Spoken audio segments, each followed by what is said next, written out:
ॐ अज्ञानतिमिरान्धस्य ज्ञानाञ्जनशलाकया चक्षुरुन्मिलितं येन तस्मै श्रीगुरुवे नमः। गुरुवे गौरचन्द्राय राधिकायै तदालये कृष्णाय कृष्ण भक्ताय तद्भक्ताय नमो नमः। नमो विष्णुपादाय गुरुप्रेष्ठाय भूतले श्रीमद्भक्तिवेदान्त माधव इति नामिने साक्षात् गुरु सेवा मूर्तये शब्द ब्रह्मणि प्रतिष्ठितः पतितपावन चरित्राय नारायणाय प्रियो नमः। श्री कृष्ण रूपाय सुमंगलाय श्री गुरु कृपा विभूषिताय भावोल्लास भाव प्रदानाय नमामि तस्मै गुरुमाधवाय। वृन्दावनेश्वरि तवैव पदारविन्दम् प्रेमामृतैकमकरन्दरसौघपूर्णम् हृद्यर्पितं मधुपते स्मरतापमुग्रम् निर्वापयत परं शीतलमाश्रयामि। तवैवास्मि न जीवामि त्वया विना इति विज्ञाय देवी त्वं नय मां चरणान्तिके। श्रीकृष्ण चैतन्य प्रभो नित्यानन्द श्री अद्वैत गदाधर शिव सदी गौरभक्त वृंद। हरे कृष्ण कृष्ण कृष्ण हरे हरे, हरे राम राम राम हरे हरे। हरे कृष्णा। सर्वप्रथम मैं अपने गुरुपाद पद ओम विष्णुपाद अष्टोत्तर शत श्री श्रीमद् भक्ति वेदांत माधव गोस्वामी महाराज के चरण कमलों में अनंत कोटि दंडवत प्रणाम ज्ञापन करता हूँ। हम लोग श्री कृष्ण करणामृतम ग्रंथ में उसका 5वां प्रकरण, जहां पर बिलमंगल ठाकुर को स्फूर्ति के अंदर ही साक्षात्कार का भ्रम हो रहा है। साक्षात्कार नहीं हो रहा है, बल्कि वो इतने आतुर हैं कृष्ण दर्शन के लिए कि उनको साक्षात्कार का भ्रम हो रहा है कि मानो कृष्ण मिल गए हैं उनको। इस प्रकार की उनकी दशा है। इतना प्रेम का आवेश है कि उन्हें लगता है कि वो साक्षात कृष्ण को अपने सामने ही देख रहे हैं। तो जब वो वृंदावन के पथ पर अग्रसर कर रहे थे तो उनको लगता है कि प्रत्येक स्थान के ऊपर कृष्ण ही कृष्ण विराजमान है।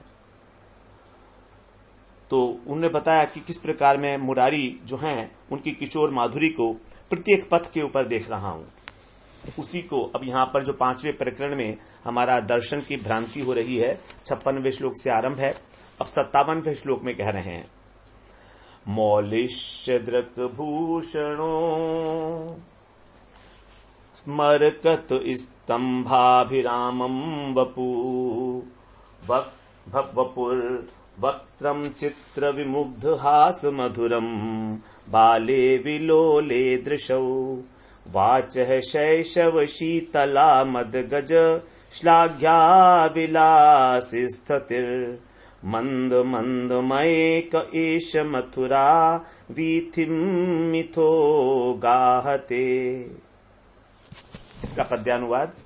सिर पर मोर पिछ के भूषण मरकत मणिसा वपु अभिराम चित्र विमुग्ध हास मधुरालय मुखचल बाल विलोकन वाम शैशव सुभग वचन गजवर गति विजयशील सविलास गमन मथुरा पथ पर मंथर मंथर यह कौन आ रहा लिए स्वजन। सोच रहे हैं कि मथुरा के पथ पर धीरे धीरे चलकर कौन आ रहा है, मंद मंद गति से, मंथर मंथर। ऐसा कौन है? कौ एष, ऐसा कौन है? कौ माने कौन, एष माने यह, देख रहे हैं साक्षात। एष जो है संकेत कर रहे हैं, ये जो दिखाई दे रहा है उंगली से, ये कौन है जो मथुरा मार्ग से और मिथो गहाते अपनी एकांत प्रणयिनी के साथ, अकेला नहीं है, साथ में आ रहा है। तो मिथो गहाते परस्पर अपनी एकांत प्रणयिनी, उनकी जो राधा रानी, उन्हीं के साथ ये कौन आ रहा है मथुरा वीति में। बड़े आश्चर्य उनको हो रहा है, साक्षात जैसे मानो राधा और कृष्ण युगल सरकार के दर्शन कर रहे हैं। तो किस प्रकार से उनको यह आभास हो रहा है वो बता रहे हैं। मौलिश चंद्रक भूषणों, अर्थात जो सिर के ऊपर जिन्होंने शिखिपुच्छ मोरपंख धारण किया हुआ है, जो चंद्रिका है उनकी वो मयूर पिच्छ से अलंकृत है। मरकत स्तंभाभिरामम वपु, और उनका जो वपु है, उनका जो देह है वो कैसा है, उनका वपु अभिराम है, अत्यंत सुंदर है और मरकत मणि के स्तंभ की भांति। भगवान के जो श्री अंग है, नील कलेवर है, नीलमणि, तो भगवान को नीलमणि भी कहा जाता है। तो वो मरकत मणि के समान जिसके स्तंभ है, ऐसा भगवान का अभिराम वपु है। फिर आगे बता रहे हैं किस प्रकार का है। वक्त्रम चित्र मुग्ध हास मधुरम, वक्त्रम मतलब उनका जो मुख कमल है वो कैसा है, विचित्र विमुग्ध, चित्र विमुग्ध, चित्र माने विचित्र, विमुग्ध हास्य से भरा हुआ है। उनके मुख के ऊपर एक आकर्षक मुस्कुराहट है, उसी से विभूषित हो रहा है उनका मुख कमल।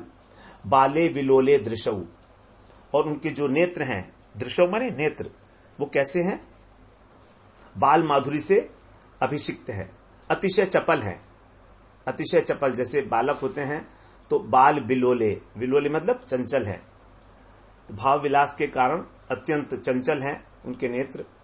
वाचः शैशव शीतला, और उनकी जो वाणी है वो कैसी है, बिल्कुल जैसे बाल का अर्थ यहां पर हम लोग लेंगे शैशव, शैशव का अर्थ यहां पर लेंगे किशोर।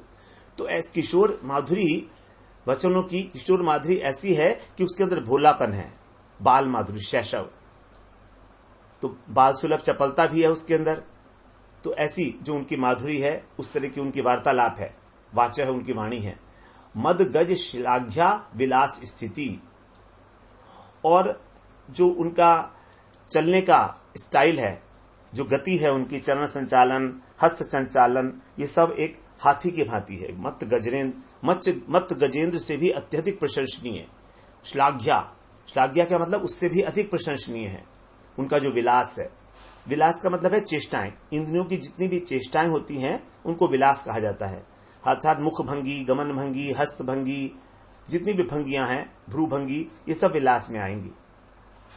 तो विलास का मतलब जो चेष्टाएं हैं, तो इस प्रकार की उनकी गमन की स्थिति है। कह रहे हैं, हे सखी क एष, ये कौन है जो अपनी मंद मंद चाल से, मंथर मंथर गति से धीरे धीरे मिथो गहाते अपनी एकांत प्रणयिनी के साथ चला आ रहा है। अपनी सखी से ऐसा कह रहे हैं लीला शुक। बड़ा सुंदर भाव है यहाँ पर भगवान का साक्षात दर्शन करते हुए। स्फूर्ति के अंदर साक्षात्कार का भ्रम हो रहा है कि मथुरा के अंदर, मथुरा के मार्ग पर ये कौन आ रहा है। मिथो गहाते क्या लिंग अर्थ कहे गए हैं इसमें। मिथो गहाते का अर्थ एक तो है एकांत प्रणयिनी अर्थात राधा नानी, और दूसरा इसका अर्थ है एकांत, अकेले। तो अकेले भी इसका अर्थ बनता है। तो जब कृष्ण को समीप आते हैं तो सबसे पहले उनका दर्शन हुआ, सबसे पहले उनका दर्शन होता है मस्तक का, शीश का। तब बिलबंगल पूछे, आहा, बोल उठे, इसके मस्तक के ऊपर देखो तो ये मोरपंख की छटा, किस प्रकार से चंद्रिका इसका भूषण है। जब थोड़े से और समीप आते हैं तो बिलमंगल ठाकुर का आश्चर्य और बढ़ता है। कहते, आहा, इनका तो शरीर बिल्कुल मरकत मणि की स्तंभ की भांति दैदीप्यमान है। जब और समीप आते हैं तो अब मुख के दर्शन होने लगे। तो मुख जो है उसके ऊपर पत्रांकुर, अलग अलग जो पत्रावली बनी हुई है, विचित्र रचना है, इसलिए वो अत्यंत मनोहर हो गया है। और उसके साथ साथ ही मंद मंद हास्य उनके अधरों पर खेल रहा है। तो भगवान के जो गंड कपोल इत्यादि हैं उन सब के ऊपर पत्रावली होती है, चित्र बना होता है, इसलिए कह रहे चित्र, चित्र विमुग्ध हास मधुरम, अत्यंत मोहित करने वाला। और नेत्र कैसे हैं, बालक के समान एकदम, लेकिन चंचल हैं और युवा भी हैं, किशोर भी हैं। ये सब कुछ जो है धीरे धीरे मंद मंद वाणी में कुछ बोल भी तो रहे हैं। देखो तो इनकी वाणी कितनी सुंदर है, इनके जो वचन हैं वो सुकुमारता के जैसी शीतलता के फूल झड़ रहे हों, ऐसी इनकी वाणी है। और कैसे मंद मंद लटके लटके हाथों से हाथ झुलाते हुए धीरे धीरे मदमाते गज गति को लजाते हुए चले आ रहे हैं। ये भगवान की शोभा है जैसे वो आ रहे हैं। मद गजराज की सी चाल, भगवान की चाल कैसी है, जो एक मदमत्त गजराज होता है उसकी तरह। वरभुज दंड झुंड की शोभा हर लीनी नंदलाल, घनन घनन घंटी कारणित कटी सुंदर सुखद सुताल, खनन खनन नूपुर शंखल से बाजत लजत मराल। हंस भी जो है नूपुरों की ध्वनि सुनकर लजा जाता है, कितनी सुंदर ध्वनि है। जब निश्चय हो गया बिलमंगल ठाकुर की अरे ये तो हमारे श्री कृष्ण ही हैं, वृंदावन बिहारी, तब और वृंदावन की वीथियों में से निकलकर और मेरी ओर आ रहे हैं, इस प्रकार का उन्हें भ्रम होता है। यह कुंजन के मार्ग से कौन आ रहा है, यह कर को झुलाते क्या करिया रहा है, यह मस्तक पर मोरन की चंद्र सी कला है, यह दमकता हरा तन हरि आ रहा है, यह मुख पर तिलक चित्र क्या ही रचा है, यह हंसता हुआ मन हरि आ रहा है, यह खंजन सी अखियां जो उड़ उड़ के बोले, यह खंजन सी अखियां जो उड़ उड़ के बोले, यह बादल सा बालक झड़ी ला रहा है, लो दो चार मुख से भी फूल झड़ रहे हैं, जले प्रेम तन मन तरी ला रहा है, यह कुंजन के मार्ग से कौन आ रहा है। भगवान की निराली शोभा है जब वो आ रहे हैं कुंज से निकलते हुए, वही शोभा इनके हृदय के अंदर स्फूर्त हो रही है। तो यहां पर मिथो गाहते का जैसे हम लोग श्रवण किए, इसके दोनों अर्थ बताए गए हैं, एक तो अकेला और एक परिजन सहित। परिजन का मतलब जो प्रणयिनी राधा रानी है उनके साथ ही, दोनों प्रकार के अर्थ जो टीकाकारों ने किए हैं। और यहां पर जो कृष्ण के विग्रह की जो कांति है उसको कहा गया मरकत मणि की भांति। वो उनको स्वयं दिखाई दे रहा है कि भगवान का जो स्वरूप है, श्रीअंग है, वो स्वाभाविक। तो इस संबंध में ऐसा कहा जाता है कि श्रीअंग का जो भगवान का श्रीअंग है स्वाभाविक रूप से वो मरकत मणि नहीं है, बल्कि उनके अंग की कांति है इंद्रनील मणि। हर जगह जानते ही हैं भगवान का नील कलेवर है, नील कमल से उसकी उपमा दी जाती है। तो भगवान की अंग कांति को कहा जाता है नीलकांत मणि अथवा मेघ पुंज अथवा नील कमल, इस तरह से कहा जाता है। उनका केश कलाप जो है कृष्ण वर्ण का है। तो लेकिन यहां कहा गया है कि मरकत मणि के समान है। तो कारण क्या है ये? मरकत मणि का मतलब क्या है कि जब वो ब्रज सुंदरियों के सानिध्य में होते हैं तब कृष्ण की कांति जो है उनकी स्वर्ण कांति लगने से वो मरकत मणि की तरह दिखाई देती है। क्योंकि मरकत मणि हरे रंग का होता है, पन्ना, जिसको पन्ना बोलते हैं साधारण भाषा में, और जो ये हरित मणि भी बोलते हैं इसको, मरकत मणि को। और जो इंद्रनील मणि है वो नीलम है, नीले रंग की है। तो जहां पर कृष्ण को कहा कि मरकत मणि के समान है, इसका मतलब यही है कि वहां पर उनको गोपियों का साहचर्य है, गोपियां सानिध्य में है। तो गोपियों की जो शोभा है स्वर्णिम शोभा है, स्वर्णिम है उनकी, तड़ित वर्णा है वो विद्युत की चमक जैसी। तो उस स्थिति में जब उनकी पीली कांति से कृष्ण का जो नीलिमा मिलती है तो वो मरकत मणि की हो जाती है। तो स्वर्ण कांति की पीतिमा कृष्ण विग्रह की नीलिमा न्यून हो जाती है उसके आगे, और वो हरित रंग की हो जाती है। राधा रानी की गौर कांति और कृष्ण की नील कांति, इनका मिश्रण होने से ही कृष्ण की जो नील कांति है वो हरित वर्ण की हो जाती है। अर्थात वो नीले रंग से, श्याम रंग से हरे रंग के बन जाते हैं। जैसे अलंकार कौस्तुभ में बताया है, जो रंगों का इस प्रकार से मिलना है। राधा भासु मरकतमयीं कुर्वते कृष्ण कांतिम, कृष्णस्याभा अपि च हरितम कुर्वते धाम तस्याः, स्थाने स्थाने यदि निवत्तस्तौ पृथक् गौर नीला, वेक स्थाने यदि वृत्तदा तुल्य भासौ विभातः। यहां बड़ा स्पष्ट किया गया है कि राधा रानी की जो अंग कांति है, स्वर्ण अंग कांति, वो कृष्ण की नील अंग कांति को मरकतमयी कर देती है, हरित कर देती है, हरे रंग की। और कृष्ण की जो कांति है वो भी राधा रानी की कांति को हरित वर्ण कर देती है। इस प्रकार जब दोनों आपस में मिलते हैं तो मरकतमणि की सी शोभा बनती है। लेकिन जब यही राधा और कृष्ण पृथक पृथक अवस्थान करते हैं, पृथक पृथक स्थानों पर, तो इनकी कांति गौरवर्ण की और श्याम वर्ण की रहती है। लेकिन जब साथ होते हैं, एकत्र होते हैं, तो ये दोनों ही समान वर्ण अर्थात मरकत कांति से विभूषित हो जाते हैं, अर्थात दोनों हरे रंग के दिखने लगते हैं। यही कारण है कि जब भगवान कृष्ण की देह को यहां पर मरकतमणि के स्तंभ की तरह बताया गया, इसका मतलब यह बिल्कुल स्पष्ट हो गया कि यहां पर कृष्ण अकेले नहीं आ रहे हैं। तो मिथो गहाते का अर्थ यहां पर ही लेंगे कि अपनी प्रणयिनी राधा रानी के साथ आ रहे हैं, तभी उनकी जो छवि है वो मरकतमणि दिख रही है। दोनों हरे हरे हो जाते हैं तो मन भी हरा हो जाता है, तन भी हरा हो जाता है।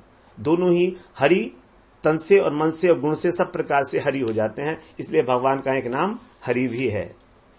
भव बाधा मेरी हरो, राधा नागरी सोय, जातन की झाई परे, श्याम हरित द्युति होय। जो बिहारी जी का एक सवैया है, उन्होंने यही कहा है, श्याम हरित द्युति होय, जा में रस सोई हरो, यह जानत सब कोई, गौर श्याम दो रंग बिन, हरो रंग नहीं होई। जब गौर और श्याम दो रंग मिलते हैं तब हरा रंग बनता है। और श्रीमद् भागवत पुराण में भगवान की इसी प्रकार की शोभा की बताई गई है। जब वो सभी गोपियों से घिरे हुए बैठे हैं तो भगवान की जो शोभा हो रही है वो मरकतमणि की भांति हो रही है। तत्राति शुशुभे ताभिर भगवान देवकी सुतः, मध्य मणि नाम हेमा नाम महामरकतो यथा। जब महारास में दो दो गोपियों के मध्य में थे एक, तब भगवान जो विराजमान होते हैं वैसे, तो जैसे कि एक स्वर्ण मणि के अंदर और मरकतमणि विद्यमान हो, उसी प्रकार से तो राधा रानी की स्वर्ण कांति भी श्याम रंग की हो जाती है और कृष्ण की जो है श्याम कांति भी हरित वर्ण या हरित वर्ण की हो जाती है। दोनों की हरित वर्ण की हो जाती है कांति। इस प्रकार ये जो है श्याम और पीत मिश्रित हरित वर्ण के समूह में ये बड़ा सुंदर बताया गया है। यहां पर श्याम तमाल पर जब विद्युत लता की भांति सुशोभित राधा रानी एक ही भूत होती हैं और जिस प्रकार वो आस्वादन करती हैं रस का, तो एक बार क्या हुआ कि जब कृष्ण ने राधा रानी को अपनी ओर आकर्षित करना चाहा तो राधा रानी परिहास में कह दिया, हे कृष्ण, तुम्हारा वर्ण तो श्याम है, हम तुम्हारे साथ नहीं आएंगे। यदि हम तुम्हारा साथ देंगे तो हम भी सांवले हो जाएंगे। इतना कहकर जो चतुर शिरोमणि वाक्पटु श्री कृष्ण हैं, उन्होंने कहा, प्रिय, सोने का रंग ही कसौटी पर चढ़ता है, कभी भी कसौटी का रंग सोने पर नहीं चढ़ता। तो श्याम रंग की कसौटी पर ही स्वर्ण लता का रंग चढ़ेगा, श्याम का नहीं। इस प्रकार से श्याम रंग के ऊपर ही गौर रंग चढ़ता है। एक दिन श्री राधा मोहन पौड़े होते दो एक ही भौने, श्याम कही आव मेरी ओरे, राधा कही ये बात न होने। सांवरी होंगी सांवरे संगते, बावरी बात बताई है कोने। सोने को रंग कसौटी चढ़े, पे कसौटी को रंग चढ़े नहीं सोने। इसलिए यहां पर बताया गया कि श्री कृष्ण जो है मरकतमणि स्तंभ अभिराम है। अभिराम का मतलब है अत्यंत सुंदर। तो उनका जो वपु है वो मरकतमणि के स्तंभ से भी अत्यंत सुंदर है, स्वाभाविक रूप से। और उनका मुख आश्चर्यजनक रूप से मनोहर हास्य के द्वारा मधोई रहा है। उनके जो नयन हैं वो सतृष्ण भ्रू विलास जो के कारण कानों तक फैले हुए हैं। इसलिए भगवान के जो कान हैं, भगवान के जो नयन हैं, उनको बोलते हैं विशाल नयन है।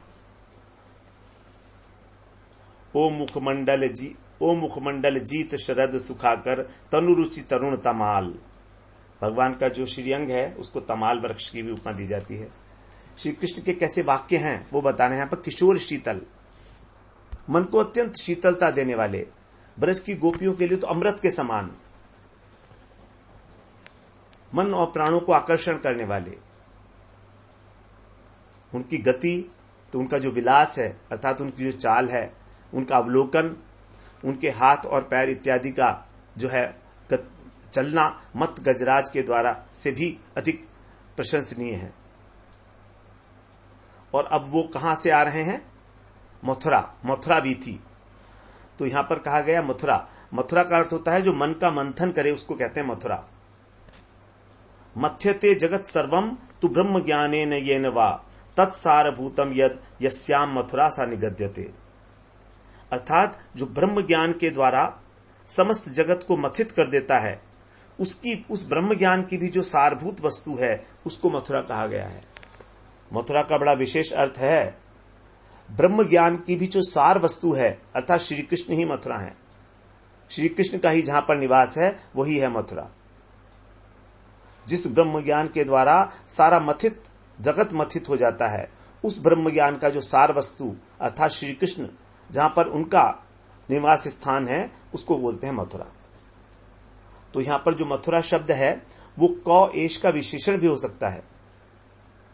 क एश का मतलब है कौन है ये जो हमारे मन को मथ रहा है, अर्थात जो भी दर्शन करता है कृष्ण के वो उनके मत को मथने वाले हैं। अगर हम इस मथुरा शब्द को विशेषण के रूप में प्रयोग करेंगे, क एश का, क माने कौन, एश माने ये, तो भगवान का जो शिखी पुच्छ है, मयूर पुच्छ चूड़ा है, उनका जो श्री वपु है मरकत मणि के समान, उनका मुख, उनके नयन, उनकी वचन माधुरी, उनका गति विलास, उनकी प्रत्येक बात ही, प्रत्येक वस्तु ही दर्शक के मन का मंथन करने वाली है। उन्हीं के लिए कह रहे हैं ये कौन है जो वृंदावन के कुछ पुंज पथ पर धीरे धीरे आ रहे हैं, क्योंकि अब वृंदावन के बहुत समीप पहुंचने वाले हैं। दक्षिण भारत से चले जो बिल्वमंगल ठाकुर हैं वो वृंदावन के समीप आ रहे हैं और उनको इस बहुत तेजी के साथ अब वृंदावन की स्फूर्ति हो रही है।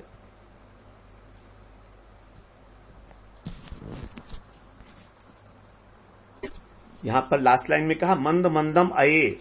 अये जो है वो विस्मय बोधक संपूजक, विस्मय सूचक संबोधन है अये। तो बड़े आश्चर्य के साथ कह रहे हैं कि वृंदावन के कुंज पथ पर ये कौन प्रवेश कर रहे हैं जिनके नयन युगल अत्यंत चंचल हैं। तो यहां पर जो अये शब्द कहा है वो अये का मतलब अहो, अहो मतलब आश्चर्यजनक। तो यहां पर मथुरा वीथी का मतलब ये नहीं है कि जिस पथ से मथुरा जाया जाए वो पथ, मथुरा का पथ नहीं है इसका अर्थ, बल्कि मथुरा का अर्थ जो है विशेषण के रूप में लिया गया है, भगवान के विशेषण के रूप में, कि जो सबके मन को मथने वाले हैं ऐसे। इसीलिए बड़े आश्चर्य के साथ, संभ्रम के साथ कह रहे हैं मौलिश चंद्रक भूषण, जो मयूर पंखी चूड़ा लगाते हैं, जिनका वपु मरकतमणि के स्तंभ से भी अधिक सुंदर है, जिनकी श्री अंग कांति यद्यपि वो इंद्र नीलमणि के तुल्य है तो भी वो राधा रानी के सानिध्य से कहो अथवा यदि वो अकेले आ रहे हैं तो स्वर्ण अलंकारों की छटा से, क्योंकि भगवान ने स्वर्ण अलंकार भी तो पहन रखे हैं ना, तो उनकी छटा से भी अनंत श्यामल मरकतमणि के स्तंभ की तरह दिख रही है। यहां पर चित्र का अर्थ होता है जो अत्यंत आश्चर्यजनक है, और चित्र का अर्थ यह भी बताया गया है कि मुख के ऊपर जो पत्रावली बनी हुई है, अनेक प्रकार के चित्र बने हुए हैं, इस प्रकार से जो अत्यंत विमुग्ध करने वाला है, विशेष रूप से सुंदर है, सबको मोहन करने वाला अपने हास्य से, ऐसा उनका श्रीमुख है। और शैशव से यहां पर पता लगता है शैतव वाचय शैशव शीतला, उनकी जो वाणी है, शैशव मतलब सुकुमार है, अत्यंत शीतल है मन को और स्निग्ध है, और ऐसे चल रहे हैं जैसे हाथी कोई वन में स्वच्छंद मंद मंद चलता है, उसी प्रकार की उनकी जो चाल है। अब आगे बताते हैं इसमें जो इसका अंतरंग लीला परक अर्थ है राधा रानी का, राधा रानी किस प्रकार से इसके अंदर जो है वो अनुभूत कर रही हैं, स्फूर्ति कर रही हैं, स्फूर्ति हो रही है। जब कृष्ण कुंज पथ पर मानो जब आ रहे हैं, तो इस प्रकार जब उन्हें देखती हैं राधा रानी पग पग पर नव नवायमान माधुर्य की स्फूर्ति पाकर, तब अपनी सखी से पूछती हैं, क्योंकि कृष्ण का प्रभाव, माधुर्य का जो प्रवाह है वो नित्य नवायमान है। जैसे नदी का जल एक जगह पर एक सा नहीं रहता, बार बार नया नया नूतन हो जाता है, बदल जाता है, उसी प्रकार से कृष्ण का जो माधुर्य है वो भी नित्य नवायमान होकर अनुसवाभिनवम, प्रत्येक क्षण जो नव नवायमान दिखाई देता है। बताया है भगवान के माधुर्य के विषय में, आमार माधुर्य नित्य नव नव है, स्व स्व प्रेम अनुरूप भक्त आस्वाद है। गोपी प्रेम की ऐसी अपूर्वता है कि भगवान का उनको नित्य नित्य नया नया माधुर्य ही आस्वादन होता है अपने अपने प्रेम के अनुसार। जिसका जितना प्रेम होगा उतना ही उसको अधिक आस्वादन होगा, क्योंकि किसी भी वस्तु का आस्वादन निर्भर करता है हमारा उस वस्तु के प्रति क्या भाव है। यदि हमारे हृदय में उसके प्रति स्थान है, प्रेम है, तो हम उसका आस्वादन करेंगे, अन्यथा नहीं कर पाएंगे।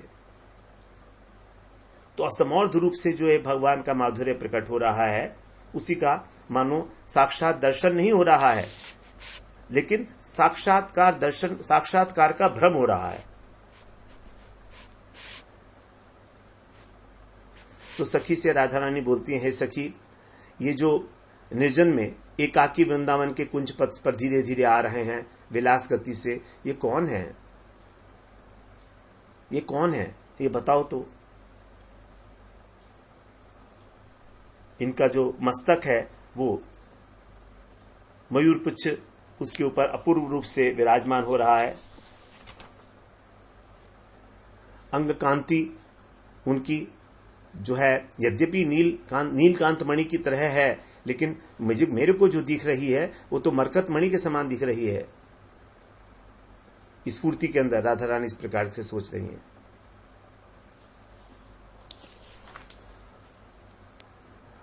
इनकी वाणी अत्यंत किशोर है, अत्यंत शीतल है, मन और प्राणों को आकर्षण करने वाली है। इनकी जो विलास है, इनकी जो भंगिमाएं हैं वो अद्भुत हैं। अंतरदशा के अंदर जो सखी भाव में जो लीला शुक हैं, वो यहां पर राधा रानी के सानिध्य में श्री कृष्ण की स्फूर्ति हो और साथ में सखियां भी खड़ी हो, इस प्रकार जो कृष्ण की रूप माधुरी होगी उसका यहां पर वर्णन कर रहे हैं। सखी भाव से उनकी इस प्रकार की इच्छा है। तो राधा रानी को ये लगता है कि पुरुष कौन है जो धीरे धीरे मेरी ओर आ रहा है। इस प्रकार यहां पर साक्षात्कार में भ्रम को बताया गया। अब हम अगले सत्र में 58वें श्लोक में प्रवेश करते हैं।